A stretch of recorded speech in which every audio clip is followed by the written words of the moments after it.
Good morning friends. आज मैं पुनः आप सबके बीच में doctor Vijay Singh, assistant professor सरकारी पीजी कॉलेज पेड़ावा।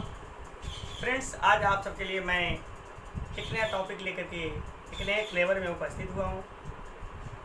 हम तो जानते हैं कि इस वर्ष नया वित्त वर्ष, नया बजट, वित्त मंत्री सीतारमण जी ने 1 फरवरी 2021 को 1 फरवरी 2021 को केंद्रीय बजट प्रस्तुत किया, जिसमें उन्होंने अपना वित्तीय वर्ष का लेखा जोखा प्रस्तुत किया। दोस्तों मित्रों, वित्तीय वर्ष यानी 2021 असेसमेंट ईयर 21-22 का टैक्स स्लैब आयकर भारत सरकार के माध्यम से लागू हो गया है। आज मैं उसी पर चर्चा करूंगा। इनकम टैक्स आयकर है क्या? सबसे पहले तो हम इस पर चर्चा करें कि आयकर है क्या। आयकर जो भी वित्तीय वर्ष में आय जो दिया गया है, मानक है, मानक अकॉर्डिंग जो आय गेन करते हैं, यदि वो उस आय से अधिक आप गेन करते हैं फिनेंशियल वर्ष में 1 अप्रैल से 31 मार्च तक, तो उसमें गवर्नमेंट के द्वारा, भारत सरकार के द्वारा टैक्स का निर्धारण किया गया है, उसी को आपको देना पड़ता है। ये टैक्स उसे हम आयकर के नाम से जानते हैं। अब आयकर है क्या, सबसे पहले जान लें। ये आयकर केंद्रीय सरकार की एक महत्वपूर्ण व्यवस्था है, जो एक महत्वपूर्ण प्रत्यक्ष कर है। ये डायरेक्ट टैक्स के रूप से जाना जाता है और यह केंद्रीय बजट से संबंधित है। इसके प्रभाव न केवल व्यक्तियों तक ही सीमित होता है, बल्कि इसका प्रभाव फर्म, उद्योग के साथ साथ share market, capital market, bank, बीमा सेक्टर, सभी क्षेत्र या सभी व्यवसायिक जगत जो है वहाँ तक सबको इससे प्रभावित होता है। सरकार की वित्तीय वर्ष का इससे गहरा संबंध होता है। इसका लेखा जोखा हमें आपको सबको रखना पड़ता है। अब बात आती है कि मीनिंग ऑफ इनकम टैक्स, आयकर का अर्थ क्या है, आशय क्या है। आयकर आय पर लगने वाला एक वार्षिक, एक फाइनेंशियल टैक्स है, कर है। यह प्रत्येक वर्ष में उस प्रत्येक करदाता को देना पड़ता है जो आय के दायरे में आते हैं। अर्थात जो पूरे वर्ष भर में आपको कमाई की गई है, कर योग्य आय पर जो टैक्स लगाया जाता है उसे हमें देना पड़ता है। कर योग्य आय का निर्धारण आयकर अधिनियम के अनुसार किया जाता है, लगाया जाता है। सो फ्रेंड्स, कर आय से कर मुक्त सीमा तक की आय को घटा देने पर जो शेष बचता है उसी पर कर का निर्धारण होता है। अर्थात उसी दर से कर का या कर चुकाया जाता है। यदि किसी व्यक्ति की कुल कर योग्य आय मान लेते हैं, सपोज कर लीजिए 6,80,000 है, तो उसमें 2.5 लाख को हम माइनस कर देते हैं, घटा देते हैं, और जो आपका 4,30,000 बचता है, उस 4,30,000 पर कर का निर्धारण होता है, जिस कर के दायरे के टैक्स स्लैब के अंतर्गत आते हैं, टैक्स स्लैब के अंतर्गत दायरे में आते हैं, उस पर कर का निर्धारण होता है। अब आयकर दाता किसे कहते हैं या कितने प्रकार के होते हैं? The types of tax payer. देखिए, करदाता बहुत प्रकार के होते हैं। करदाता जैसे एक व्यक्ति हो सकता है, फर्म, हिंदू आदि अविभाजित फैमिली, कंपनी, व्यक्तियों का समूह, ग्रुप, सहकारी समिति या ट्रस्ट, ये सभी करदाता के नाम से जाने जाते हैं। इतने प्रकार के करदाता होते हैं। अब आता है कर की विशेषताएं। आयकर करदाता की विशेषताएं। अब करदाता की विशेषताएं में बहुत कुछ आती हैं। Characteristic of the tax payer, इसमें है प्रत्यक्ष कर, क्योंकि ये डायरेक्ट टैक्स हो जाता है। जो इनकम टैक्स है दोस्तों, ये डायरेक्ट टैक्स होता है और यह इनकम टैक्स उसी व्यक्ति पर लगाया जाता है जो इस टैक्स के दायरे में आता है। जो इस टैक्स के स्लैब के दायरे में आएगा उसे ही इसका भरपाई चुकता करना पड़ता है। ठीक, तो ये कहिए कि प्रत्यक्ष आयकर एक प्रत्यक्ष कर है। अब प्रत्यक्ष कर से आशय उस कर से होता है जिसका भार उसी व्यक्ति पर पड़ता है जो इसके दायरे के अंतर्गत आता है, या ये वही व्यक्ति चुकाता है जिस पर ये टैक्स का निर्धारण का टैक्स लगाया जाता है। सेकंड है केंद्रीय कर, सेंट्रल टैक्स है ये केंद्रीय कर, ये केंद्र सरकार की कर वसूलने का एक बेहतरीन महत्वपूर्ण साधन है। कुल आयकर, तीसरा पॉइंट है कुल आयकर। कुल आयकर के अंतर्गत कर कुल आयकर पर लगाया जाता है, उसे कर योग्य आय भी के नाम से जानते हैं। फोर्थ पॉइंट जो है इसमें है कर मुक्त सीमा। कर मुक्त सीमा, जब कर जो दिया गया है वो सीमा से अगर नीचे अगर इनकम एक वित्तीय वर्ष में करते हैं तो कर मुक्त सीमा के अंतर्गत जाना जाएगा। अर्थात यदि किसी आय निर्धारित राशि से अधिक होती है तो आयकर लगता है। यदि उससे कम अगर आय साल भर में वित्तीय वर्ष में अगर आप गेन करते हैं, इकट्ठा करते हैं, कमाते हैं, आय उपार्जन करते हैं तो कर मुक्त कहे जाएंगे। ठीक है ना।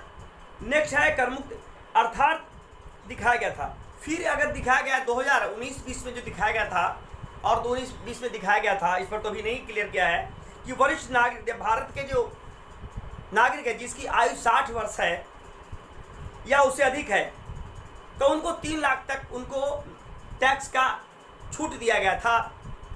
और अति विशिष्ट नागरिक जो 80 वर्ष के थे उनको उन्हें 5 लाख तक का टैक्स का छूट दिया गया था, कर मुक्त किया गया था। या अन्य व्यक्ति, हिंदू अविभाजित परिवार, व्यक्तियों का संघ और व्यक्तियों का समूह जो 2.5 लाख तक का टैक्स का छूट के अधिकारी हैं जिसे निर्धारित किया गया। या फर्म, कंपनी, स्थानीय सत्ता जिसे शून्य टैक्स दिया गया था 2.5 लाख तक। अब आती है नेक्स्ट है कि प्रगतिशील कर की दर। प्रोग्रेसिव टैक्स स्लैब जो होता है वो कर के इनकम के अकॉर्डिंग लगाया जाता है और इस पर मैक्सिमम 30% टैक्स लगाया जाता है। मिनिमम 5% और मैक्सिमम 30% की दर से लगाया जाता है। इसके अलावा जो है नेक्स्ट है अधिभार, ओवरलोड। आयकर की सीमा राशि पर अधिभार लगाया जाता है। जैसे असेसमेंट ईयर 2020-21 में लगाया गया था, उसके लिए अधिभार की दरें निम्न थी। हिंदू व्यक्ति, अविभाजित फैमिली व्यक्तियों के समूह पर 10% टैक्स लगाया गया था, जबकि फर्म अधिभार पर 12% टैक्स लगाया गया था और घरेलू कंपनी पर 7% टैक्स लगाया गया था, जबकि अन्य पर 10% लगाया था। नेक्स्ट है शिक्षा उपकर एवं माध्यमिक शिक्षा और उच्च शिक्षा पर उपकर छूट। सभी करदाताओं को आयकर एवं अधिभार की राशि पर 2% की डिबेट यानी छूट दिया गया था। ठीक है ना। दर से शिक्षा पर उपकर 1% की दर से माध्यमिक और उच्च शिक्षा पर लगाया गया था। नेक्स्ट है कर भार। व्यक्ति एवं हिंदू अविभाजित परिवार पर कर का प्रगतिशील दर से कर लगाया जाता है। इससे धनी व्यक्तियों पर कर का भार अधिक होता है और गरीब व्यक्तियों को कर का भार निःशुल्क होता है, छूट होता है 0, शून्य कर की छूट मिलती है। अब है प्रशासन पर। प्रशासनिक रूप से आयकर लगाने पर एवं कर वसूलने का कर भार विभाग के द्वारा निर्धारित किया जाता है। यह विभाग प्रत्यक्ष करों के केंद्रीय बोर्ड, सेंट्रल बोर्ड के अधीन कार्य करता है। नेक्स्ट है कर राशि की बंटवारा। जब इनकम टैक्स जो गवर्नमेंट, केंद्रीय सेंट्रल गवर्नमेंट इकट्ठा करती है उसका एकत्रित करके राशि का वित्तीय आयोग सिफारिश के आधार पर केंद्रीय सरकार एवं राज्य सरकारों को दोनों को आयकर का विभाजन हुआ जाता है, डिवाइडेशन होता है। केंद्र और राज्य का आय का बंटवारा किया जाता है। परंतु निम्न राशियों में से राज्य सरकारों को हिस्सा नहीं मिलता है। जैसे कंपनियों से प्राप्त आयकर पर कंपनी से जो इनकम टैक्स प्राप्त करते हैं उसका बंटवारा राज्य सरकार को नहीं जाता है। फिर अधिभार की राशि नहीं जाता है शिक्षा से उपकर जो प्राप्त करती है केंद्रीय सरकार, उसका बंटवारा राज्य सरकार को नहीं होता है, नहीं दिया जाता है। अब आता है आयकर लगाने का आधार तथा विधि, कि अब आता है कि आयकर का लगाने का आधार और विधि क्या होगी, कैसे किस आधार पर टैक्स का निर्धारण किया जाता है, टैक्स लगाया जाता है। तो दोस्तों भी तो करता था कि कर आयोग की गणना उसकी निवासीय स्थिति के अनुसार या आधार पर या विधि के आधार पर निम्न 5 प्रकार से कर का निर्धारण किया जाता है। There are 5 types of the tax determination. उसमें पहला है वेतन से आय। जो आप वेतन से आय प्राप्त करते हैं तो 2.5 लाख तक तो शून्य टैक्स शून्य होता है, टैक्स छूट दी जाती है कर की। लेकिन उससे अगर ऊपर प्राप्त करते हैं तो आपको 5% जो टैक्स है, अभी हम उस पर बात करेंगे, दिखाएंगे नया वाला क्या है, पुराने वाला क्या है, अब उस पर हम चर्चा करेंगे। पहले इसको देख लीजिए, जो मेन चीज़ है, आय से जो प्राप्त करते हैं उस पर आपको टैक्स देना पड़ता है। इसके बाद मकान स्थिति, जैसे मकान आप किराए पर लगाते हैं तो किराया रेंटर से जो इनकम प्राप्त करते हैं उसका आपको टैक्स के रूप में आपको देना पड़ेगा। इसका व्यापार तथा पेशे से लाभ, जो व्यापारिक गतिविधि से प्राप्त करते हैं उसका आपको टैक्स देना पड़ेगा। इसके बाद पूंजी लाभ से, आप ब्याज से जो प्राप्त करते हैं, प्रॉफिट एडवांटेज पाते हैं, उसका आपको इनकम टैक्स देना पड़ेगा। तथा अन्य साधनों से जो प्राप्त करते हैं उस सबका आपको टैक्स देना पड़ेगा। अब आता है दोस्तों मित्रों कि कर निर्धारण वर्ष, फाइनेंशियल ईयर अर्थात वित्तीय वर्ष, फाइनेंशियल वित्तीय वर्ष 2021, असेसमेंट ईयर 2021-22 के लिए नई टैक्स स्लैब 1 फरवरी 2021 को वित्त मंत्री सीतारमण जी ने केंद्रीय बजट को प्रस्तुत किया, जहां पर उन्होंने नया टैक्स स्लैब का निर्धारण किया। और पुराने टैक्स स्लैब में क्या था उसमें आपको दिखाया गया है। सो फ्रेंड दिखा दिया है, जो टैक्स स्लैब का निर्धारण है वो ये है। देखिए पहले टैक्स स्लैब जो दिखाया गया है, न्यू टैक्स स्लैब क्या होगा 2021 और असेसमेंट ईयर जो चुकता ईयर जिसको बोलेंगे के लिए 2021-22 के लिए कर की गणना इस प्रकार किया गया है। फ्रेंड्स आप यहाँ देख रहे हैं कि 2.5 लाख तक के टैक्स जो न्यू टैक्स में है, ये टैक्स की छूट मिला गया। क्या है, टैक्स की छूट दिया गया है। और ओल्ड में भी टैक्स छूट था। लेकिन जो विशिष्ट नागरिक हैं, सीनियर सिटीजन्स हैं, उनके लिए 3 लाख तक कोई टैक्स चुकता, उस पर 3 लाख के वित्तीय वर्ष में 3 लाख तक आमदनी करने पर उन पर कोई छूट, उन पर टैक्स नहीं दिया जाए, टैक्स को फ्री किया गया है। अब आता है 2.5 लाख से 5 लाख पर नए टैक्स दर से आपको 5% लगेगा, जबकि पुराने में भी 5% था। फिर 5 लाख से 7 लाख पर टैक्स दर 10% किया न्यू में, और पुराने वाले में कितना था वो आपको 21-22 में 20-21 में था, कितना था वो 20% था। फिर आ गया 7.5 लाख से 10 लाख पर टैक्स जो न्यू आया है वो 15% कम कर दिया, 5% कम कर दिया, 15% है, जबकि पुराने में कितना था 20% था। फिर दिखाया है 10 लाख से 12.5 लाख पर टैक्स स्लैब न्यू जो नया लगा है वो 20% टैक्स लगाई गई है कि इनकम पर, जबकि पुराने में कितना था ओल्ड पर 20% था। फिर दिखाया है 12.5 लाख से 15 लाख पर 25% टैक्स दिखाया गया है, लगाया है, जबकि पुराने में कितना था 30%। अब दिखाया गया यदि आप 15 लाख से यदि ऊपर आप इनकम गेन करते हैं एक वित्तीय वर्ष में, तो आपको 15 लाख से अगर ज़्यादा, अगर एक साल में एक वित्तीय वर्ष में 15 लाख से अधिक इनकम को गेन करते हैं तब आपको 30% लगता है, और पहले भी 30% था। तो दोस्तों ये तो पहले से और अब में बहुत अंतर हो गया है। पहले आप यदि 5 लाख से 7.5 लाख तक इनकम करते थे एक वित्तीय वर्ष में तो आप 10% टैक्स के दायरे में आते थे, लेकिन वहीं पुराने में कितना था, ये 20% था, तो 10% कम आ गया। यहीं आप 12 से 15 लाख पर आपको 25% था, लेकिन वहाँ आपको 30% लगता था। लेकिन अब यहाँ 15 लाख से ऊपर करते हैं तो पहले भी 30% था और अभी भी 30%। तो ये दिखाया गया कि जो मिडिल मैन है, जो मध्यम वर्गीय हैं, उन लोग के लिए थोड़ा फायदा मिला, राहत मिला है कि 5% की 10 से 12 लाख के इनकम करीब लोग ज़्यादातर इनकम करते हैं। तो ऐसी स्थिति में आप 20% यानी 5% के अंतर हो गया है। लेकिन वही अगर 12 से 15 लाख पर आपको 5% के अंतर हो गया जब 25% पहले था, अब 30% लग रहा है। सो मित्र, जहाँ तक मेरा ख्याल है मध्यम वर्ग को थोड़ा सा वित्त मंत्री सीतारमन जी ने थोड़ा राहत दिया है कि थोड़ा सा इनकम में आपको 5% के इनकम का रेट का कटौती किया है, अर्थात इससे कम से कम लोगों की थोड़ी सी बचत होगी, उस बचत को वो अपने और साधनों पर लगाएंगे। सो फ्रेंड, ये रहा tax slab, new tax slab के अंतर्गत ये आपको दिखाया गया कि नया टैक्स स्लैब में कैसे कैसे अधिभार लागू होता है।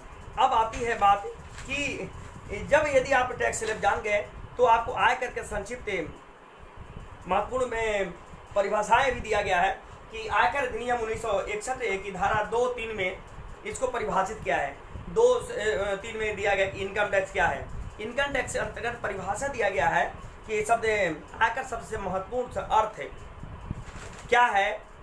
धारा 2 के सबलाद 24 में दिया गया है कि आय कर अधिनियम में इस शब्द की कोई परिभाषा नहीं है, केवल यह दिया गया है कि आय में क्या क्या सम्मिलित है।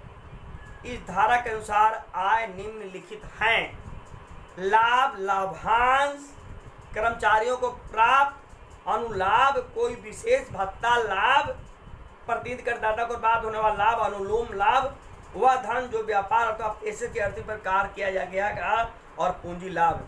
थैंक यू, धन्यवाद। यह मेरा नया टैक्स स्लैब था। थैंक यू, धन्यवाद। यदि आप सब संतुष्ट हैं तो मेरा channel study point doctor Vijay Singh को लाइक सब्सक्राइब जरूर करें। और हाँ, टैक्स अगर नहीं समझे हैं तो एक बार देख लीजिएगा, पुनः मैं नया वीडियो लेकर आऊँगा जहाँ टैक्स को और बेहतर तरीकों से आप सबको रिप्रेजेंट करूँगा। थैंक यू, धन्यवाद।